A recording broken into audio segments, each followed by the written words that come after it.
Bom, meus irmãos, como estava dizendo, chegamos ao fim agora do livro de Neemias. Eu gostaria que vocês abrissem comigo, então, suas Bíblias. Será a exposição de todo o capítulo. Na minha última exposição no capítulo 12, eu disse que iria fazer uns 3, 4 sermões, mas eu fiquei quase um mês condensando cada parte para aplicarmos, porque de alguns comentaristas é muito difícil você ler o capítulo 13 e fazer divisões, porque eles estão interligados.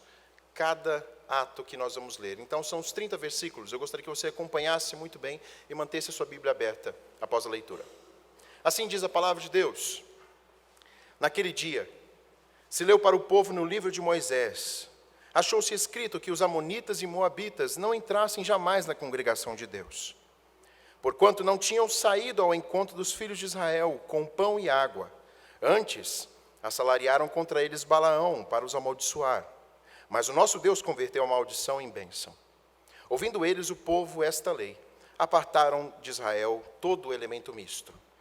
Ora, antes disso, Eliasibe, sacerdote encarregado da câmara da casa do nosso Deus, se tinha aparentado com Tobias, e fizera para este uma câmara grande, onde dantes se depositaram as ofertas de manjares, o incenso, os utensílios e os dízimos dos cereais, do vinho e do azeite, que se ordenaram para os levitas, cantores e porteiros, como também contribuições para os sacerdotes. Mas quando isso aconteceu, não estive em Jerusalém, porque no 32º ano de Artaxerxes, rei da Babilônia, eu fora ter com ele, mas ao cabo de certo tempo, pedi licença ao rei e voltei para Jerusalém. Então soube do mal que Eliasibe fizera para beneficiar a Tobias, fazendo-lhe uma câmara nos pátios da casa de Deus. Isso muito me indignou, a tal ponto que atirei todos os móveis da casa de Tobias fora da câmara. Então ordenei que se purificassem as câmaras e tornei a trazer para ali os utensílios da casa de Deus, com as ofertas de manjares e incenso. Também soube que os quinhões dos levitas não se lhe davam, de maneira que os levitas e os cantores, o que o faziam, o serviço, tinham fugido cada um para o seu campo. Então contendi com os magistrados e disse: por que se desamparou a casa de Deus? Ajuntei os levitas e os cantores e os restituí a seus postos. Então todo Judá trouxe os dízimos dos cereais, do vinho e do azeite aos depósitos. Por tesoureiros, por depósitos, pus Selemias, o sacerdote, Zadok, o escrivão, e dentre os levitas, Pedaías, como assistente deles, Anã, filho de Zacur, filho de Matanias, porque foram achados fiéis, e se lhes encarregou que repartissem as porções para os seus irmãos. Por isso, Deus meu, lembra-te de mim, e não apagues as beneficências que fiz à casa de meu Deus e para o seu serviço. Naqueles dias, vi em Judá os que pisavam lagares ao sábado e traziam trigo que carregavam sobre jumentos, como também vinho, uvas e figos de toda sorte de cargas que traziam a Jerusalém no dia de sábado, e protestei contra eles por venderem mantimentos nesse dia. Também habitavam em Jerusalém tírios que traziam peixes e toda sorte de mercadorias que no sábado vendiam aos filhos de Judá em Jerusalém. Contendi com os nobres de Judá e lhes disse: que mal é este que fazeis, profanando o dia de sábado? Acaso não fizeram vossos pais assim, e não trouxe o nosso Deus todo esse mal sobre nós e sobre essa cidade? E vós ainda trazeis ira maior sobre Israel, profanando o sábado. Dando já sombra às portas de Jerusalém, antes do sábado, ordenei que se fechasse e determinei que não se abrissem, senão, após o sábado, as portas. Coloquei alguns dos meus moços, para que nenhuma carga entrasse no dia de sábado. Então os negociantes e os vendedores de toda sorte de mercadorias pernoitaram fora de Jerusalém 1 ou 2 vezes. Protestei contra eles e lhes disse: por que passais a noite defronte o muro? Se outra vez o fizerdes, lançarei mão sobre vós. Daí em diante não tornaram a vir no sábado. Também mandei os levitas que se purificassem e viessem guardar as portas, para santificar o dia de sábado. Também nisto, Deus meu, lembra-te de mim, e perdoe-me segundo a abundância da tua misericórdia. Vi também naqueles dias que judeus haviam casado com mulheres asdoditas, amonitas e moabitas. Seus filhos falavam meio asdodita e não sabiam falar judaico, mas a língua de seu respectivo povo. Contendi com eles e os amaldiçoei e os espanquei alguns deles, e lhes arranquei os cabelos e conjurei por Deus, dizendo: não dareis mais vossas filhas a seus filhos, e não tomareis mais as suas filhas, nem para os vossos filhos, nem para vós mesmos. Não pecou nisso Salomão, rei de Israel? Todavia, entre muitas nações não havia rei semelhante a ele, e ele era amado do seu Deus. O Deus o constituiu rei sobre todo Israel. Não obstante isso, as mulheres estrangeiras o fizeram cair em pecado. Dá-vos-íamos nós ouvidos para fazer todo este grande mal, prevaricando contra o nosso Deus, casando com mulheres estrangeiras. Um dos filhos de Joiada, filho do sumo sacerdote Eliasibe, era genro de Sambalate, o horonita, pelo qual afugentei de mim. Lembra-te deles, Deus meu, pois contaminaram o sacerdócio, como também a aliança sacerdotal e levítica. Limpei-os de toda estrangeirice e designei o serviço dos sacerdotes e dos levitas, cada um no seu mistério, como também o fornecimento de lenha em tempos determinados, bem como as primícias. Lembra-te de mim, Deus meu, para o meu bem. Oremos. Ó Deus, rogamos nesse instante que o Teu Santo Espírito possa esclarecer as nossas mentes, nos purificar de todo mal. Também, ó Deus, nos tornar servos obedientes à Tua palavra, para usufruirmos da paz que o Senhor nos dá. É isso que nós pedimos nesse instante, no nome do Senhor Jesus Cristo. Amém.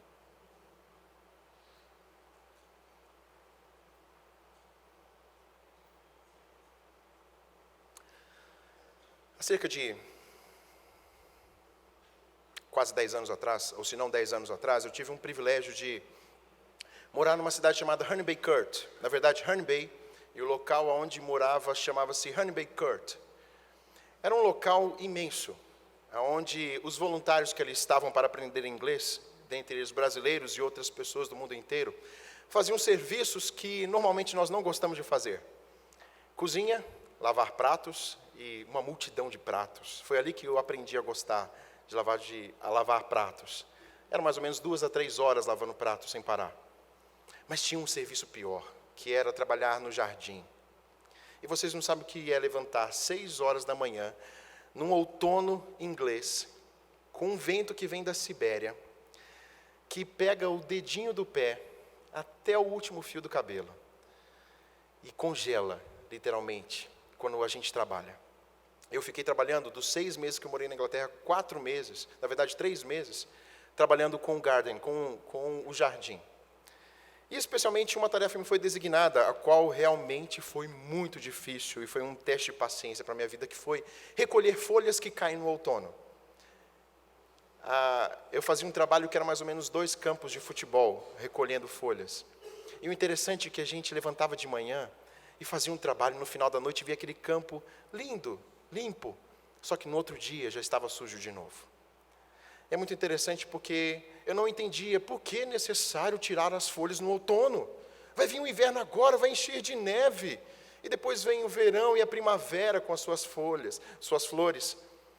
Mas aí, trabalhando com o Senhor, ali naquele local onde nós estávamos, Ele explicou a necessidade de se tirar as folhas do outono.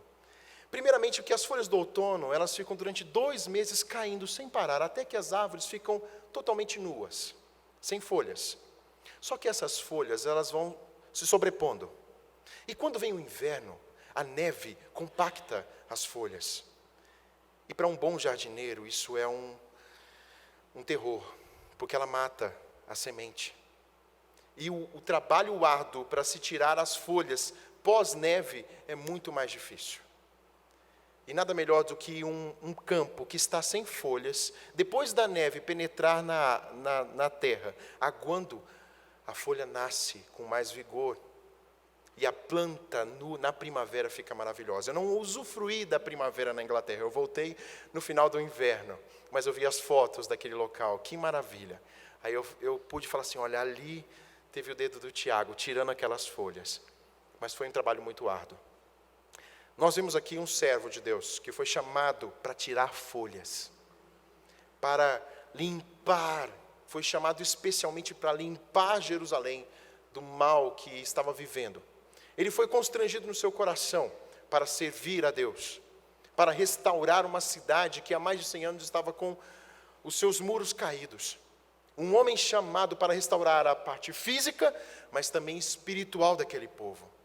E nós vemos que transformação maravilhosa, como que famílias foram movidas para a reconstrução, como homens, mulheres, jovens, crianças estavam movidos pelo Senhor para reconstruir em 52 dias uma cidade que estava há 100 anos caída, sendo difamada pelos homens.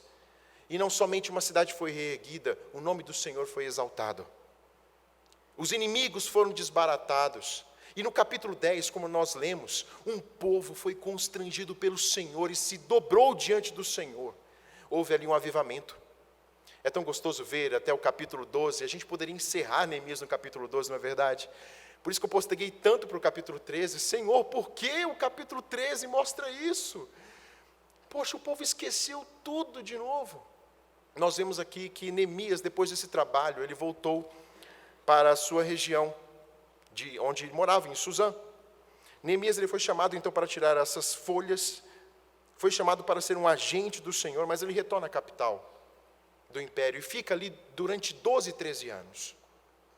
E para sua tristeza, como nós vemos aqui no versículo 6, eu quero que você sempre mantenha a sua Bíblia aberta, porque hoje nós vamos trabalhar de uma forma diferente. Por ser um texto dinâmico, nós vamos ficar sempre andando e circulando. Primeiro, nos momentos críticos, no que Neemias fez e na bondade de Deus. No versículo 6 você pode perceber que, passado algum tempo, ele soube da notícia do povo, que o povo tinha caído em pecado novamente.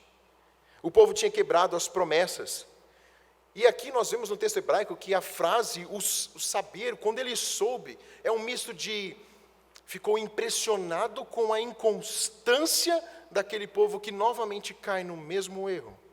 Um povo que passou por aquela transformação, mas novamente se acomodou.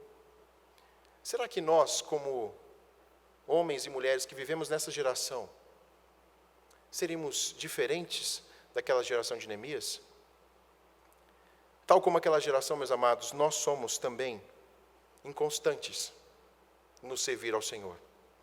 Nós também caímos em pecados e muitas vezes podemos esmorecer tal como aqueles homens. É muito fácil nós negligenciarmos os marcos, e que marco maravilhoso para a história de Israel sendo restaurada fisicamente e espiritualmente. Mas porque os homens ali buscaram o seu próprio prazer. Fazendo perguntas para o texto, para nos aproximar cada vez mais do texto, a primeira pergunta que nós podemos fazer é: que erros foram destacados agora por Neemias, nessa sua volta? Será que nós podemos incorrer nesses mesmos erros? Quais foram as consequências desses erros tomados dia após dia, que perpetuaram-se por 12, 13 anos, que solidificaram o coração daqueles homens? Segunda pergunta que nós podemos fazer para o texto é: como Neemias agiu e reagiu mediante novamente um povo que voltou ao que praticava antigamente? Porém, com um detalhe: agora estavam restaurados fisicamente. Qual é a reação de Neemias? Ele transferiu responsabilidade? Ele desistiu? Se não, que posturas esse servo de Deus tomou? E que nós podemos hoje tomar como servos dele? E a última pergunta que podemos fazer para o texto é: o que motivou Neemias? Qual é o segredo de Neemias para ter um comportamento assim como nós vamos estudar? Eu quero, primeiramente, com vocês, ver os sinais da transgressão desse povo, que seria a primeira parte desse nosso estudo. E ela começa no versículo 4 e versículo 5. Entenda que Neemias, a gente vai entender ali na segunda parte, por que ele começou com um texto, dos versículos 1 a 3, e o início da história começa no versículo 4.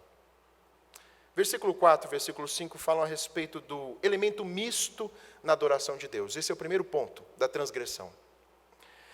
A liderança se distanciou de Deus. Nós vemos aqui um servo chamado, comissionado por Deus, Eliasibe, sacerdote, chamado para direcionar o povo, para conduzir o povo a uma adoração a Deus, para conduzir a uma correta adoração e para abençoar o povo. Mas ele era aqui um líder que era caracterizado pela falta de piedade. Ele tornou-se um instrumento de Satanás, como nós vemos aqui no versículo 4 e 5. Ele corrompeu a adoração, e o resultado do seu distanciamento foi aliar-se ao inimigo de Deus. Tudo começa ali na liderança, que deixou de servir a Deus e aliou-se ao inimigo. Ele alia-se a Tobias, aquele mesmo Tobias que, junto com Sambalá, por várias vezes tentou fazer parar a construção do muro, que articularam depois a matar a Neemias. Tobias, que odiava os judeus. Foi a este homem que o servo de Deus se aliou. A palavra de Deus fala a respeito dessa posição, que todos nós podemos ter. 1 João, capítulo 1, versículo 11, fala que é por causa das trevas que cegam os olhos que o homem tomam posturas assim. E posteriormente, no versículo 15, diz que tomam postura assim porque amam mais o mundo e as coisas deste mundo. Aqui está o porquê o povo começou a decair e declinar na vida espiritual com Deus. Porque o seu líder principal começou a amar as coisas deste mundo. E por amar as coisas deste mundo, aliou-se aos inimigos de Deus. E qual foi a consequência? Ele trouxe o inimigo para dentro da casa de Deus. E trazendo o inimigo para dentro da casa de Deus, o que aconteceu? Tudo aquilo que era voltado para os servos da casa de Deus, para a adoração da casa de Deus, agora tem outra linha. Tobias agora é beneficiado. A adoração agora não é mais ao grande Deus. Eles deveriam servir a Deus, mas agora não fazem. E acima de tudo, a casa de Deus tinha perdido o seu propósito principal. A casa de Deus agora era para acomodar um homem que não amava a Deus. Este é o primeiro erro que nós vemos aqui na palavra de Deus. E tirar o alicerce da adoração é fazer ruir uma igreja. Mas eu quero caracterizar aqui que não é somente status igreja, é na nossa casa também. Quando colocamos elementos mistos dentro do nosso lar e deixamos de adorar o nosso Deus, nós quebramos o alicerce principal da nossa vida. Mas há um segundo sinal aqui, que a palavra de Deus nos mostra em Neemias, versículo 10. Também soube que os quinhões dos levitas não se lhe davam, de maneira que os levitas e os cantores que faziam serviço tinham fugido cada um para o seu campo. O segundo sinal de transgressão que nós vemos aqui, que Neemias declara, é que o povo, na verdade a liderança, tinha abandonado o ensino e o serviço. Vamos entender o porquê. Os levitas eram chamados para coordenar a casa de Deus. Eram chamados para cuidar da adoração. Eram chamados para usar das ofertas, ensinar ao povo. Os cantores para conduzir o povo à adoração. Certa feita disse aqui que os cantores, eles ficavam quase 6 horas por dia estudando. 6 horas por dia estudando para prestar um culto ao Senhor. Eles tinham uma escala sem parar de adoração a Deus. E o que acontece? Os dízimos agora são desviados. Os dízimos e as ofertas são desviados. Por isso os obreiros da casa não têm mais sustento. Mas sabe o que acontece? Eles não ficam mais na casa de Deus e eles abandonam o serviço. Eles fogem, e o termo fugir aqui no hebraico é fugir por causa de perseguição. Eles estavam sendo perseguidos sim, mas eles fugiram. E me lembra aquele sermão que eu disse a respeito de Ruth sobre a conduta de Eliasabe, o esposo de Noemi. Ele era um homem rico, só que o povo estava passando por privação ali em Belém. E a privação fez com que ele tomasse uma postura de fugir para Moabe. E muitos comentaristas falam da sua postura. Ele ali foi covarde, porque em vez de enfrentar o problema em Belém, e mesmo com dificuldades, ele escolheu fugir. E nós vemos a sentença para a vida dele e para os seus filhos. Morreu. E Noemi ficou desamparada e voltou somente com Ruth. Nós vemos aqui que eles abandonaram. Então há um triplo erro. Há uma omissão para com os líderes da casa de Deus, aqueles que trabalhavam. O dízimo não era mais usado para dar suporte a esses homens, mas para outros fins escusos de Eliasabe e Tobias. Estes servos, levitas e cantores se omitiram nas suas funções em meio ao cenário, preferiram fugir e sustentar as suas famílias, e também deixaram de ensinar o povo. Aqui está o erro dessa fuga. Porque ao saírem do templo, os cantores e os levitas deixaram de ensinar o povo. E aí o que acontece? Malaquias 3 mostra para a gente claramente, dos versículos 8 ao versículo 10. O povo sem instrução peca. O povo sem instrução passa a roubar de Deus. Em outras palavras, contextualizando, nós temos líderes maus. Por que eu vou levar o dízimo à casa de Deus? Não sabem lidar com o dízimo. E roubam. E Deus é muito claro em Malaquias capítulo 3, versículos 8 a 10, com essa conduta. Então há um ciclo pecaminoso que tomou Jerusalém. Há um ciclo pecaminoso de omissão, de falta do ensino.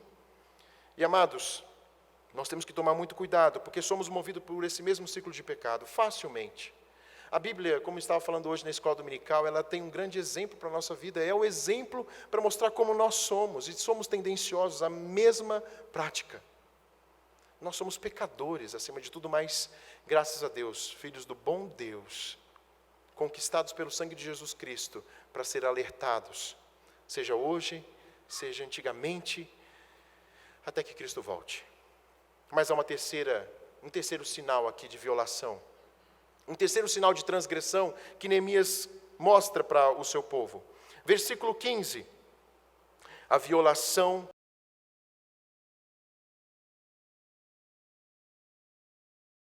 negligência do dia do Senhor. Diz a palavra que naqueles dias, Neemias viu em Judá que pisavam lagares ao sábado e traziam trigo que carregavam sobre jumentos, como também vinho, uvas, figos e toda sorte de cargas, que traziam a Jerusalém no dia de sábado.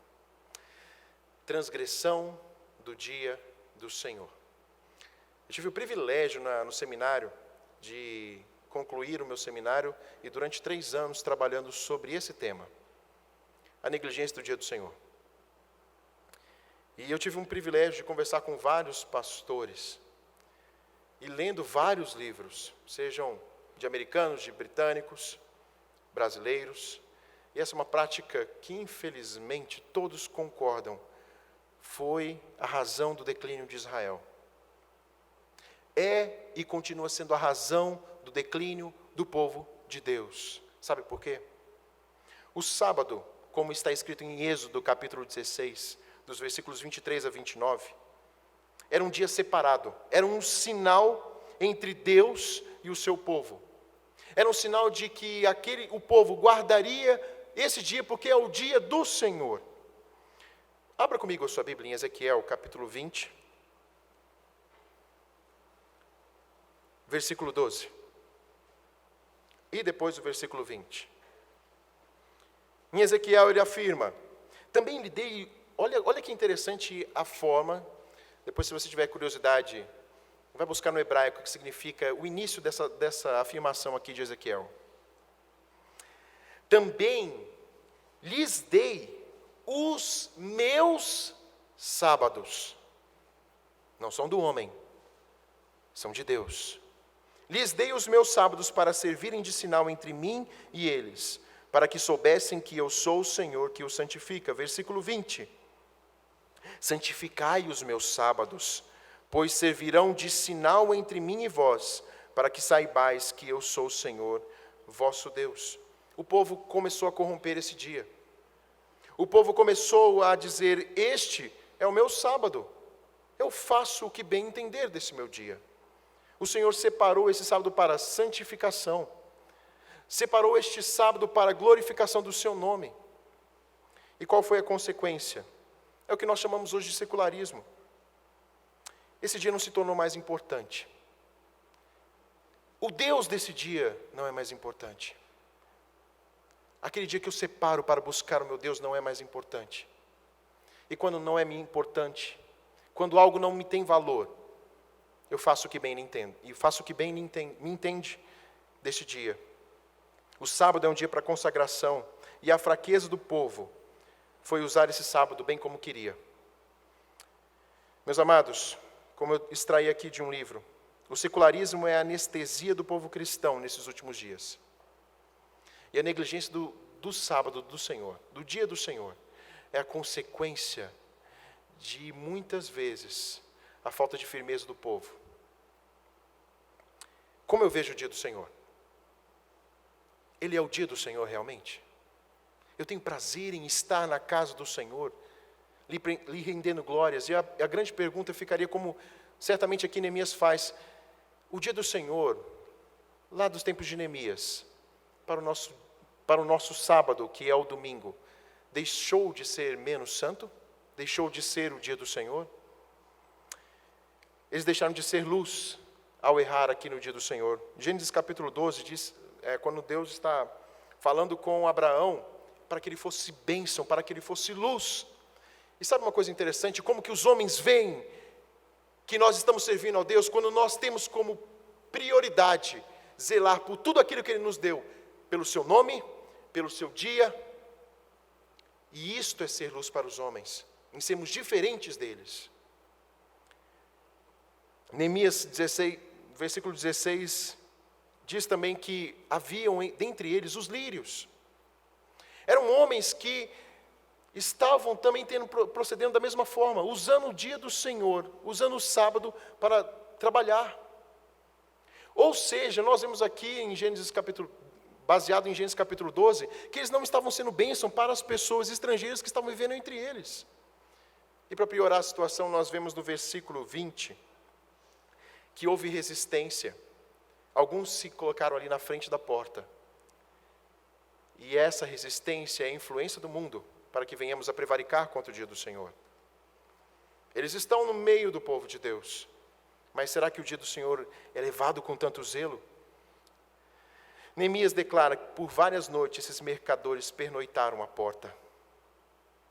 Esse é o exemplo da nossa natureza pecaminosa, que pernoita todas as vezes, aproveitando cada brecha. Aqui não há um muro, o muro já está reconstruído, mas na área espiritual, há brechas sendo formadas. E nós vamos ver o que Neemias vai nos trazer aqui, desse retorno do povo de Deus ao Senhor. Por último, elemento misto na vida das pessoas. Aqui há uma ênfase ao casamento misto. Versículos 23 e 24. Vi também naqueles dias que judeus haviam casado com mulheres asdoditas, asmonitas e moabitas. Seus filhos falavam meio asdodita e não sabiam falar judaico, mas a língua de seu respectivo povo. Meus amados, o sinal de depravação do coração, nós vemos que essa conduta aqui desses homens é a mesma conduta de Gênesis capítulo 6, versículos 1 e 2. Se você voltar para aquele texto de Gênesis, é quando os homens descendentes de Sem, na verdade de Sete, aquele que foi chamado por Deus para substituir Abel, a descendência de Sete agora, olhando para as mulheres do mundo, começaram a se casar com elas. E novamente o povo de Deus começa a fazer isso. O povo de Deus flerta com a prática pecaminosa. O casamento misto era proibido por Deus, porque facilmente levava o povo a se desviar da promessa. Mas, meus irmãos, a ênfase aqui não é somente o casamento misto, é o que leva a tomarmos essa postura. É o último degrau, quando eu já não tenho zelo nenhum por todas as etapas para servir ao meu Deus. Quando eu já ando, como diz o Salmo 1, quando eu já andei no caminho dos pecadores, quando eu já me assentei na roda dos escarnecedores, quando eu andei no conselho dos ímpios, É a última etapa. O povo já não ligava mais para a sua conduta diante de Deus e flertava tão facilmente com o inimigo, facilmente com o povo que era de outros povos. E Neemias aqui declara que os filhos, olha que interessante, os filhos não falavam mais judaico. O que significa isso, Tiago? Significa que eles desprezavam a sua língua, significa que eles desprezavam, consequentemente, o Deus dos judeus. Significa que a influência dentro de casa estava sendo maior daqueles que eram ímpios e não conheciam a Deus, dos que pertenciam a Deus. Eles ficaram divididos. E filhos divididos é o que Satanás quer usar. Eu tive um desprazer, quando estava lá na Inglaterra, de ver uma igreja, como já mencionei algumas vezes aqui, em que só haviam 80% da igreja senhores e senhoras com mais de 70 anos de idade. 80%. E os outros 20% eram os voluntários, que na época tinham 22, 23 anos, e 2 meninos, 2 crianças, filhas do cozinheiro, que também era crente. Por quê? Foi a consequência de anos e anos na Inglaterra de homens e de mulheres se esquecendo da lei primária, de conservar-se no Senhor. Spurgeon, na Inglaterra, no final do século retrasado, disse que, cuidado Inglaterra, num de seus últimos sermões, cuidado, porque o casamento misto vai destruir a vida da Inglaterra, e não demorou 50 anos para a Inglaterra ver o que estava acontecendo dos seus lares. E hoje é muito raro uma criança ter ouvido falar de Deus. Na verdade, ouvir falar de Deus na Inglaterra.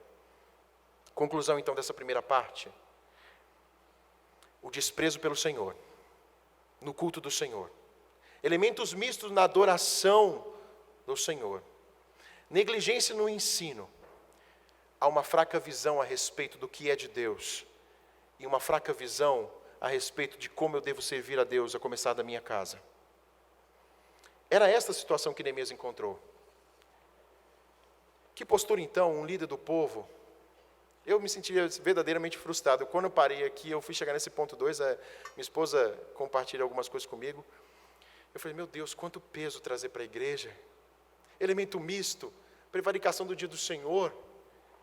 Quanta dureza. E eu tentei me colocar assim, de verdade, na vida de Neemias. Que peso! O que fazer mediante isso? Eu falei com a Isis, no meu caso, eu desistiria. Você voltar para uma nação que volta-se novamente para as práticas que não agradam a Deus. Mas nós vemos aqui que Neemias não passa a bola, não. Neemias continua. Neemias agora vai ser o reformador, e aqui nós entendemos que reformador não é só aquele que foi do século XVI, não, como Calvino e Lutero. Aqui nós vemos reformadores na palavra de Deus. Aqui nós entendemos o que é o espírito de um homem que preza o nome de Deus, que tem nojo daquilo que é chamado pecado, que tem aversão ao pecado, que não se acomoda, mas se indigna com aquilo que não vai, na verdade, glorificar a Deus. É uma indignação que movia. E nós hoje temos que estar indignados sim com este pecado. Nós facilmente olhamos para as coisas desse mundo que vão perder sentido e nos indignamos. Mas e para as coisas de Deus? Isso deve nos mover, e a indignação que vem aqui da palavra de Deus, num coração de um homem que quer servir a Deus, o move. E é isso que a palavra de Deus nos quer mostrar hoje, nessa segunda parte, que o que vem do Senhor, aquele que está servindo ao Senhor com o coração fixado na sua palavra e que conhece o seu Deus, mediante ao problema, ele se move. E nós vemos aqui que ele começa uma reforma, ele começa a tirar as folhas, aquelas folhas que atrapalham o crescimento verdadeiro da igreja. E qual é a primeira postura que ele toma? Versículos 1 a 3. É por isso que o gostoso de Neemias, capítulo 3, que eu disse que não posso fazer Neemias separado, como eu estava pensando em fazer 3, 4 sermões, é porque o início dessa narrativa começa com a Bíblia. Para se começar uma reforma, é com a Bíblia. Como os reformadores começaram a reforma? Só a Escritura. É a Bíblia que nos norteia. Então a reforma começa pelas Escrituras, como nessa segunda parte nós vamos ver. Ele aqui é como um bom reformador, começa a reforma abrindo a Bíblia. A maneira de restaurar a aliança quebrada é abrindo a Bíblia. Não há reforma sem volta às Escrituras. Não há reforma na minha vida e na sua vida se nós não nos voltarmos às Escrituras. Porque ela fala como nós somos. Ela fala qual é a nossa conduta. Eu estava lendo com os meninos que eu tenho discipulado, eu estou agora usufruindo do WhatsApp, eu aprendi a mexer naquela coisa. Mandando para os meninos toda semana. Gente, 17/9, Tiago, versículos 1 a 3. 18/9, 4 e 5. Depois vamos para Tito, para Filemão, 1º, 2º, 3º. 1º, 2º de Pedro, 1º, 2º, 3º de João, Filemão, Judas. Aí vai brotando na nossa mente. Quantas vezes a gente lendo, Senhor, como eu sou mal, como eu não estou amando, como eu não estou me colocando de joelhos diante do Senhor. A palavra de Deus traz luz à nossa mente. A palavra de Deus nos move. E é isso que ela faz com o coração dos homens. E hoje a maior necessidade da igreja é uma volta profunda às Escrituras. Nós carregamos a Bíblia. Nós conhecemos os seus livros. Alguns de uma forma excelente. Outros de uma forma rasa, mas falam do amor de Deus. mas nós precisamos nos aprofundar. E eu temo muito, se fizermos uma pesquisa leve entre o meio cristão, se aqueles que têm menos de 30 anos conseguem estudar e declarar a palavra de Deus nas suas coisas básicas. Infelizmente, é o que tem se comentado entre os pastores. Há pouco conhecimento de Bíblia. Há tão pouco conhecimento de Bíblia que, numa pesquisa feita nos Estados Unidos a respeito de quem era o segundo rei de Israel, 73% dos jovens abaixo de 20 anos não sabiam responder. Quem era o segundo rei de Israel? Essa está sendo a nossa geração, mas a Bíblia, ela restaura os homens. Por que começar pela Bíblia? Vamos abrir a nossa Bíblia, 2 Timóteo 3, 16 e 17. Um texto muito conhecido dos irmãos. 2 Timóteo, versículos 16 e 17. Toda a Escritura é inspirada por Deus e útil para o ensino, para a repreensão, para a correção, para a educação na justiça, a fim de que o homem de Deus seja perfeito e perfeitamente habilitado para toda boa obra. É pela Bíblia que começa uma reforma. É pela Bíblia na sua e na minha casa que nós começamos uma reforma. Não é só aqui na igreja, é na sua casa. Neemias então mostrou a lei de Moisés, e ali na lei de Moisés ele mostrou nos versículos 1 a 3, há elemento misto. Os moabitas e os amonitas, aqui não está falando de nações, mas está falando de religião. Eles não serviam a Deus, e eles estavam entrando no templo. Vocês estão tolerando, em outras palavras, vocês estão sendo convenientes com o pecado. E é isso que tem feito com que vocês quebrem a aliança. E qual é o resultado da pregação da palavra? Olha no versículo 3. Olha comigo o versículo 3. Ouvindo eles, o povo, esta lei, apartaram de Israel todo o elemento misto. Trago vocês à memória o que o reverendo Ulisses pregou há um tempo atrás, não menos de 2 meses atrás, a respeito de Josias, que deu ouvido à palavra de Deus, e o seu coração foi quebrantado. E a partir daquele instante ele saiu até por Israel, que já tinha sido levado pelos assírios, e começou a quebrar de todas as ruínas das cidades, todo o elemento misto, derribando os deuses, até chegar em Jerusalém. Por ouvir a palavra tem que ser pregada, meus irmãos. A dureza do coração só é quebrada pela palavra de Deus. Eu louvo a Deus por vários anos, lá em casa, mesmo eu com birra, e muitas vezes influenciando os meus irmãos a não ler a palavra de Deus, tendo pais que prezavam o culto doméstico, e liam, e até o Tiago que foi para a Inglaterra, não queria levar a Bíblia, não queria levar um livro, e de repente aparece na minha mala 2 livros, O Mal que Habita em Mim, Sob o Fogo da Provação e a Palavra de Deus. E que bênção é, quando pais se debruçam sobre a palavra e ensinam seus filhos a ler a palavra de Deus.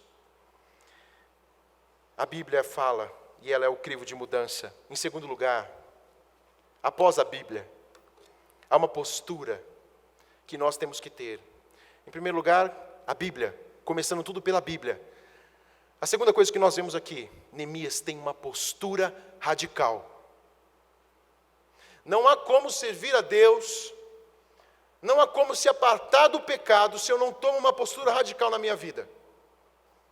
Versículos 7 e 9, nós vemos a primeira postura radical com relação à casa de Deus. Quando ele soube que Eliasibe tinha feito uma câmara para Tobias, que ele tinha prevaricado o local onde o povo tinha que adorar a Deus, ele lança fora tudo de Tobias. Perceba que ele não reloca as coisas de Tobias, ele lança fora. E sabe qual que é o nosso problema? E eu estou falando a começar de mim, na nossa vida com Deus, é porque nós relocamos as coisas em vez de lançar fora posturas que desagradam a Deus. E nós vemos aqui, meus amados, que benefício foi para essa nação. Ele não posterga em lançar fora, ele não flerta com o pecado, ele ouviu falar que Tobias estava ali. E eu fico imaginando, porque Neemias era um um governador. Ele não era um sacerdote, mas certamente eu devo ficar imaginando ele entrando com uma indignação no seu coração. E aqui, pelo que nós podemos perceber, que ele próprio aqui, junto com certamente as pessoas que ali estavam, lançou fora, porque essa palavra usada é como o ato de eu estar também lançando fora, eu fazer parte disso. Não é só mandar lançar fora, é fazer parte disso. E ele lança fora todas as coisas. Neemias, ele manda purificar o local. Quem gosta de ver aqueles episódios da GNT, daqueles acumuladores, vocês já viram isso? Os acumuladores. Gente, teve uma vez que eu vi um acumulador que ele se rastejava, a casa tinha uns quase 2,5 metros, ele se rastejava lá em cima, perto do teto, de tanta lixo que tinha na casa dele. E que interessante, eles lançam fora tudo, não é verdade? Mas só que tem uma coisa que a gente mal nota, é necessário às vezes ou quebrar tudo, ou fazer uma limpeza, porque tem ácaro, porque tem uma certa... Como que eu posso dizer assim, o Leógenes ia adorar aqueles bichos lá, que eu não sei como que chama isso. Como que é? Isto. Tem micróbios, tem tantas outras coisas ali que contaminam o local. E é necessário purificar o local. É necessário limpar o local. Quer ver uma coisa interessante? Que quando a gente é casado a gente vai aprender. Se sua pia ela tem uma coloração um pouco mais escura, tira a água, mas de vez em quando passa um pano com veja, e você vai ver o tanto de lodo que tem ali. Você tem que limpar várias vezes e purificar o local, porque contamina o seu alimento. E é isso que Neemias fez. E sabe o que é interessante? Jesus fez a mesma coisa, eu preguei aqui há 3 semanas atrás. Jesus fez a mesma coisa em João capítulo 2. Ele chegou diante lá daqueles mercadores e começou a expulsá-los. A casa do Senhor não é o local desse tipo de prática. Saiam. E sabe o que aconteceu? Só de curiosidade, se você tem um interesse, o livro de Joséfo, que é dessa grossura, 1.500 páginas, sobre a história dos hebreus, conta a história do que aconteceu com Tobias. Sabe o que Sambalá fez? Sambalá, quando ouviu falar de Tobias, que ele foi expulso por Neemias, ele construiu um templo em Gerizim. O mesmo templo onde aquela mulher samaritana fala, adoraremos ali em Jerusalém ou em Gerizim? Ou seja, Tobias, como era um homem que não amava Deus, fez ali para si, na verdade foi feito para ele um templo, e ele levou os samaritanos, por quase 400 anos, até que Jesus veio, adorar um falso Deus. Louvado seja Deus, porque há reformadores, por homens que não têm medo de falar da palavra de Deus, e não têm medo de cortar o mal pela raiz, porque cortar o mal pela raiz às vezes dói, mas é necessário para ter vida. A postura radical pelo dia do Senhor, ele ordena uma mudança abrupta. Versículo 19, fecha a porta. Feche essa porta hoje mesmo. Sabe o que significa fechar a porta? É preparar o povo para o dia do Senhor. É dizer, porque o dia acabava às 6 horas da tarde. Então, 6 horas da tarde de sexta-feira, fecha as portas. Se prepare então para o dia do Senhor. Ele estava conduzindo o povo. E olha que interessante, haviam alguns que ficavam ali, lá fora, prevaricando contra ele. E nós vemos aqui que ele fecha a porta mesmo assim. Ele não se acomoda.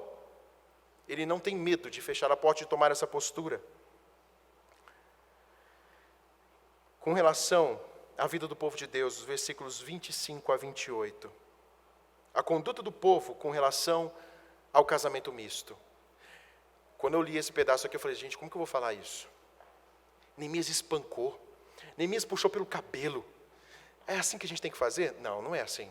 É claro que ele aqui é um governador. Eu tenho que colocar isso para vocês. Ele é um governador. Ele está incumbido de autoridade governamental. Ele tem a lei. Nós temos que lembrar também que há uma lei aqui antiga. É uma lei civil, orientada também por uma lei persa, que ele estava servindo ao rei persa. Mas sabe o que é interessante? Ele se achega aqui, se você for aprofundar esses textos, ele se achega aos homens. Ele arranca eles do local onde eles estão, puxa o cabelo deles dizendo, o que vocês estão fazendo com essa geração? O que vocês estão permitindo que essa geração faça? E na verdade ele está dando um corretivo no povo para que os homens se coloquem como homens e tenham posição. Eles estavam sendo omissos para com seus filhos. E ele voltou aqui com o exemplo de Salomão. Olha, Salomão era um homem que agradava a Deus, mas ele caiu nesse pecado. E o que aconteceu? As mulheres perverteram o seu coração. E todo o povo caiu. E por que essa ação tão violenta? Foi buscando e buscando. Isso me deu paz para falar aos irmãos. Estava em jogo aqui, não somente a pureza do povo de Deus, mas também a linhagem do Messias. Estava em jogo aqui não a pureza somente do povo de Deus, mas a linhagem do nosso Senhor Jesus Cristo. Por isso Deus levanta um servo que não teme coibir o erro. E é melhor a gente ter vergonha hoje, do que corar de vergonha diante do reto juiz. A família da aliança é algo precioso que Deus nos deu. Nós devemos nos alicerçar como homens, pais, em estar com os nossos filhos e corrigir a nossa nação. Mas isso é uma bênção, essa postura.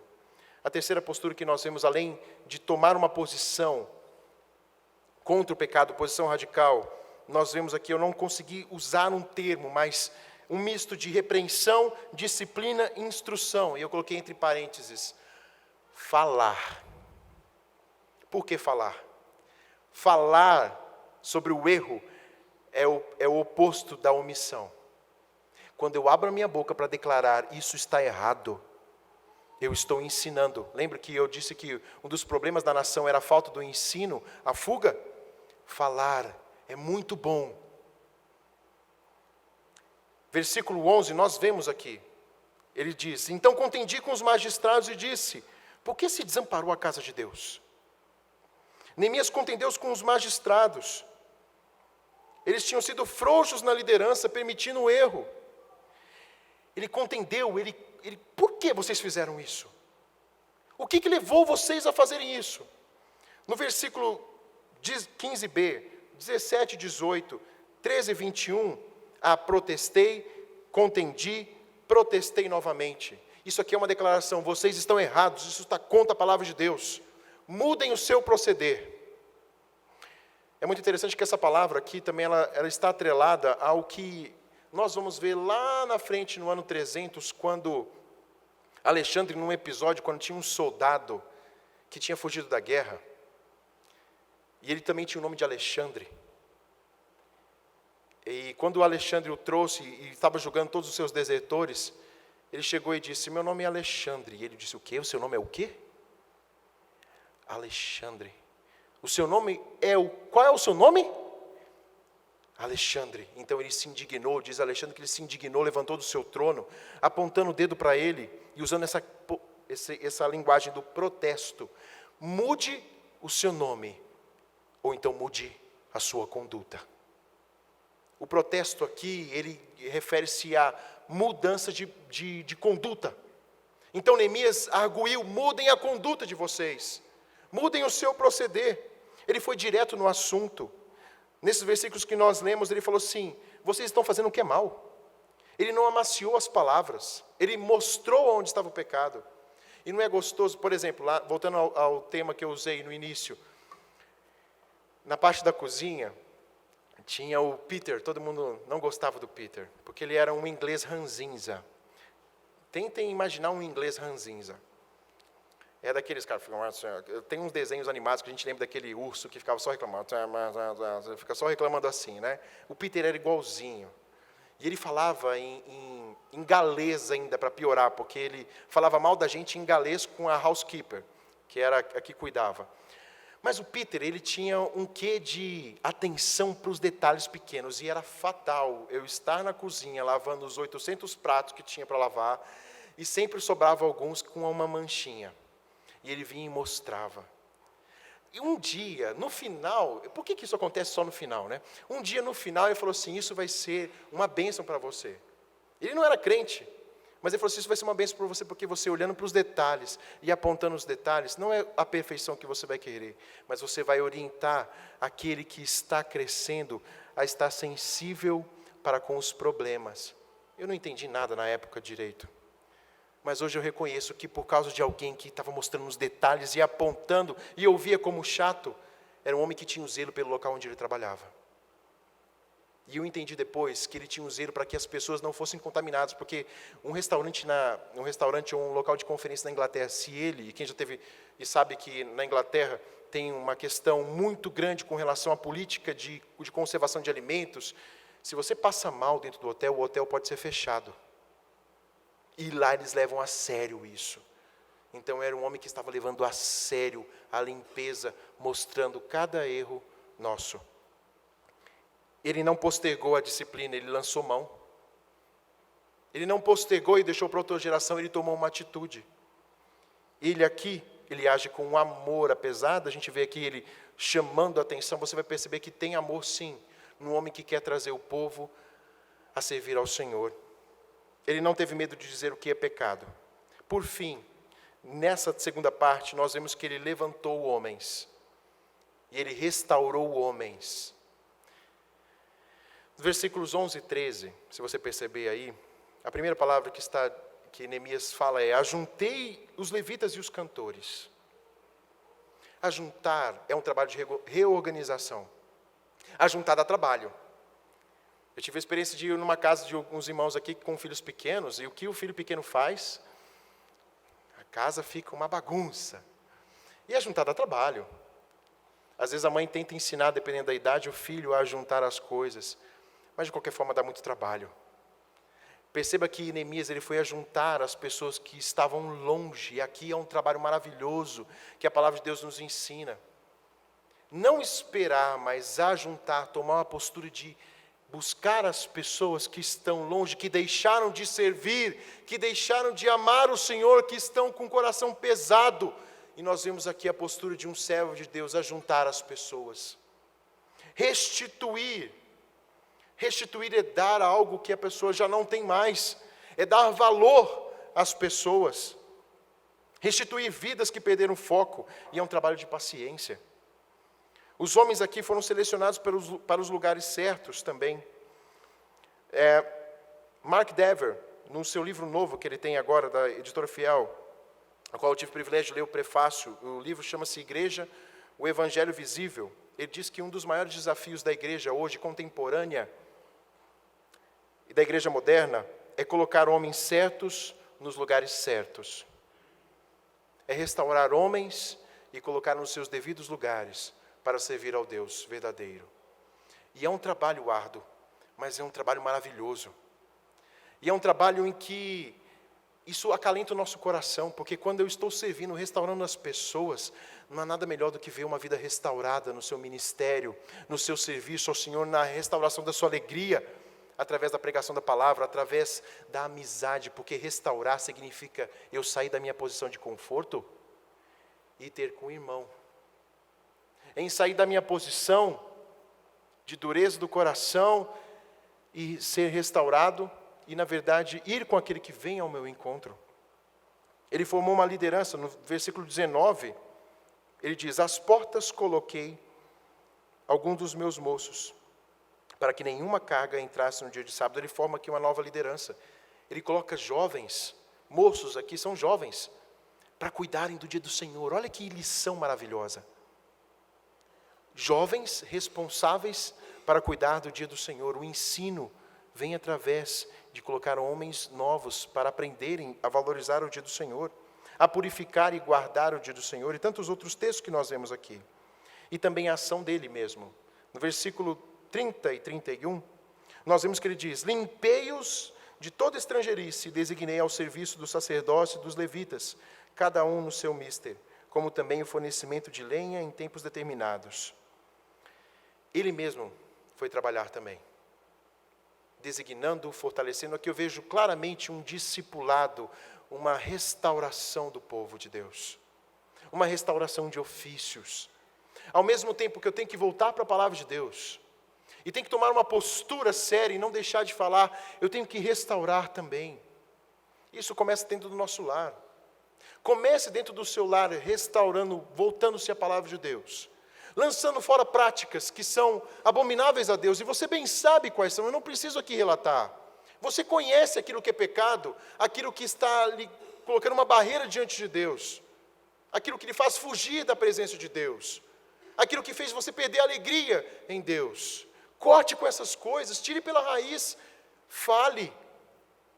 E eu falo aqui para as lideranças que falem, que mostrem o que é pecado, que se coloquem diante de Deus a falar: Senhor, está assim minha vida, mas restaurar também, ser coparticipante disso. Por isso que nós cantamos muitas vezes um hino que é maravilhoso, que fala no meu coração: venha como você está, venha como você está, venha servir ao Senhor. É claro que pedindo perdão, arrependendo-se, mas servir ao Senhor.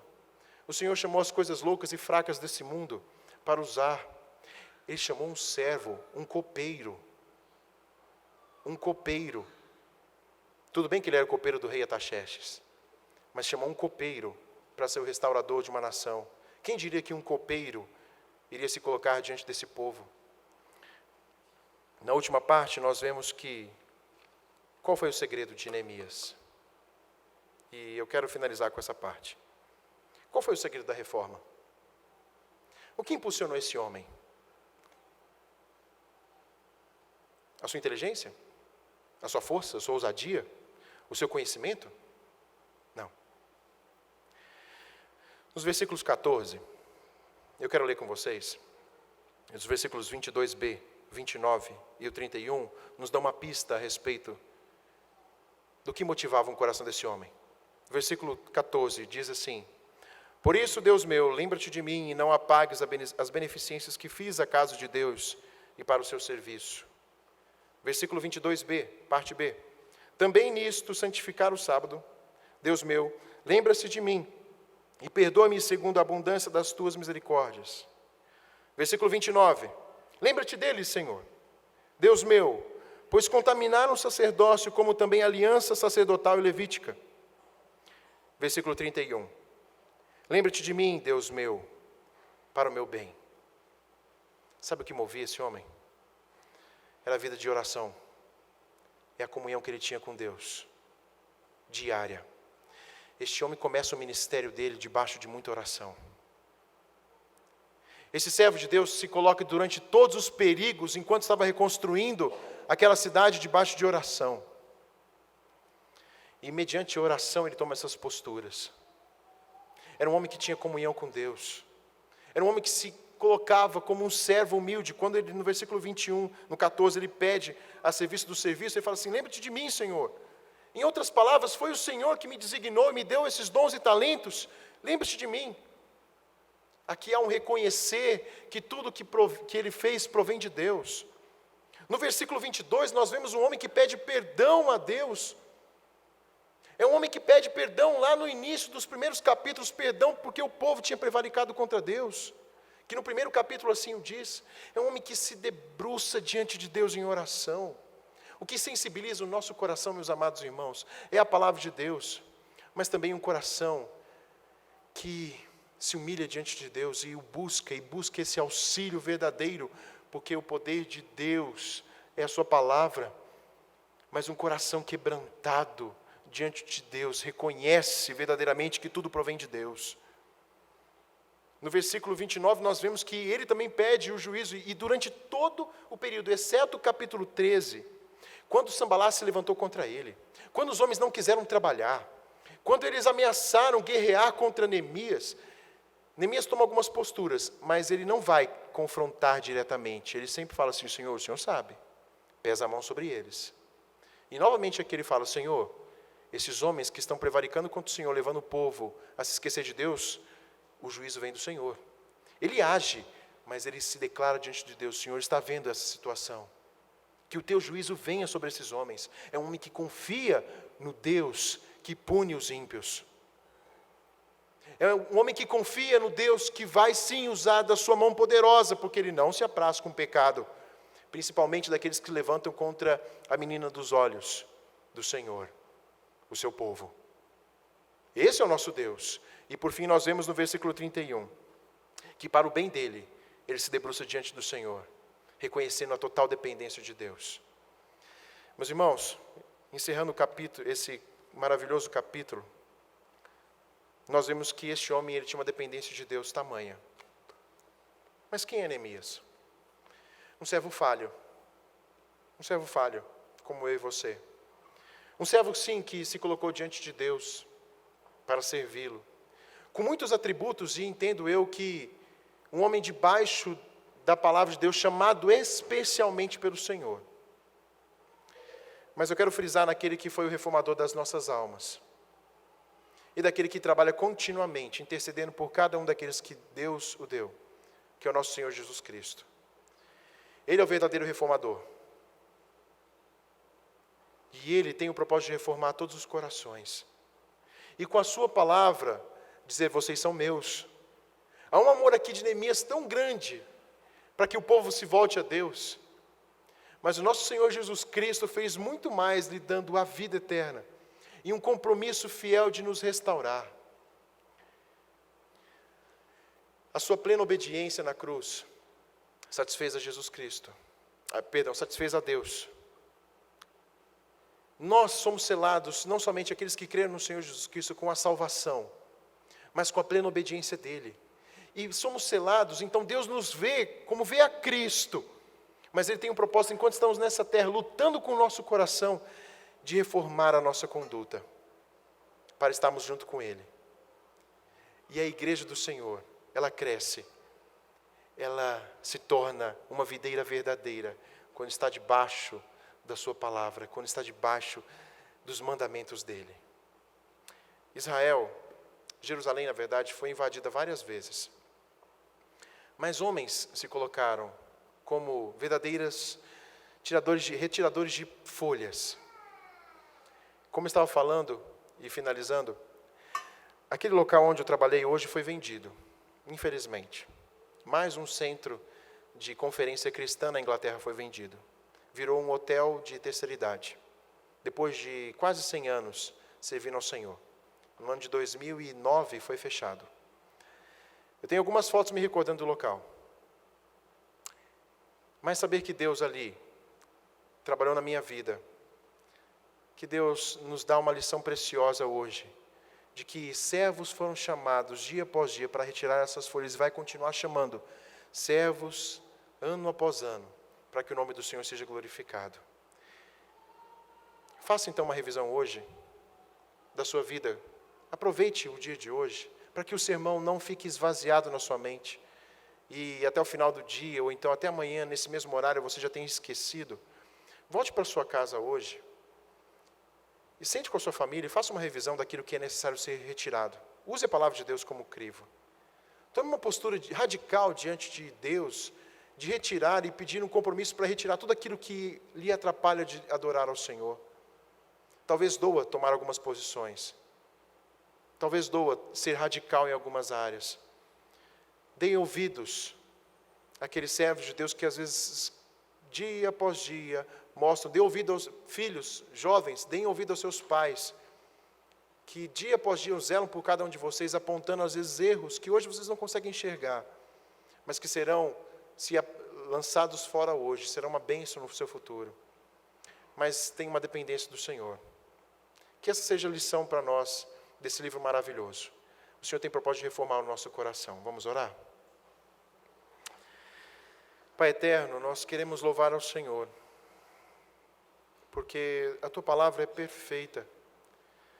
Ela nos constrange, ao mesmo tempo, ó Deus, nos dá a esperança de que o Senhor é o reformador das nossas almas. Nós não estamos sozinhos. Nós reconhecemos que nós somos falhos e voltamos a práticas que não lhe agradam.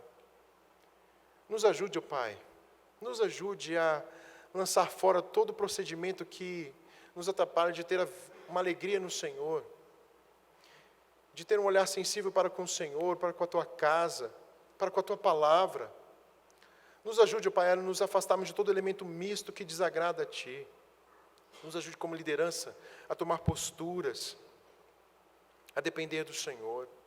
Mas eu quero Te louvar, ó Pai, engrandecer ao Senhor, porque, ó Deus, o meu coração, diante da igreja, ó Deus, reconhece o cuidado do Senhor. O Senhor é um Pai perfeito, que não nos desampara. E com a Tua palavra no dia de hoje, vem nos trazer a memória que o Senhor quer reformar ainda mais a nossa conduta, para lhe glorificarmos e Te servirmos, ó Pai. E a nossa esperança está, ó Deus, que um dia estaremos com o Senhor e não haverá mais pecado algum. Estaremos na Nova Jerusalém, uma Jerusalém perfeita, sem dor, sem choro, sem essa luta do nosso corpo com a nossa alma, ó Deus. Estaremos servindo ao Senhor Jesus Cristo. Que nessa noite, ó Deus, o Senhor possa comover o coração dos jovens, dos adultos, dos homens, das mulheres, a fim de reforçar ainda mais uma aliança com o Senhor. E que, ó Deus, a nossa igreja possa crescer em santidade. Crescer, ó Deus, no conhecimento da Tua Palavra. Ó Deus, se apartando de toda sombra daquilo que o Senhor não ama, daquilo que é pecado. E que possamos, ó Pai, aprender a glorificar o Teu nome. É isso que eu peço e agradeço no nome do Senhor Jesus. Amém.